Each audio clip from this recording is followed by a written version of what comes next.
عاجل. وليد ركراكي يطير إلى أوروبا بسرعة لهذا السبب المفاجئ. سيقوم مدرب المنتخب المغربي وليد ركراكي مباشرة بعد انتهاء العطلة التي سيستفيد منها بجولة أوروبية للإعداد للمعسكر المقبل للمنتخب الوطني. وحسب مصدر مسؤول فإن الجولة الأوروبية ستشمل المجر للالتقاء بالأخوين رايان والسامي ماي بعد غضبهما من استبعادهما من المشاركة في نهائيات كأس العالم.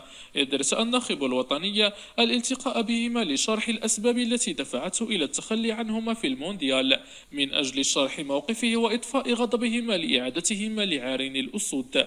وكشف ذات المصدر أن جولة الناخب الوطني وليد ركراكي ستشمل أضم سينا وطريقة السوداء وعمر اللوزة عقب استئناف تداريبهم بعد شفائهم من الإصابات التي حرمتهم من المشاركة في نهائيات كأس العالم بقطر. وأوضح ذات المصدر أن ركراكي سيعرج على إسبانيا وتركيا للالتقاء بمنير الحداد وأيوب الكعبي بعد استبعادهما من لائحة الأسود المونديالية.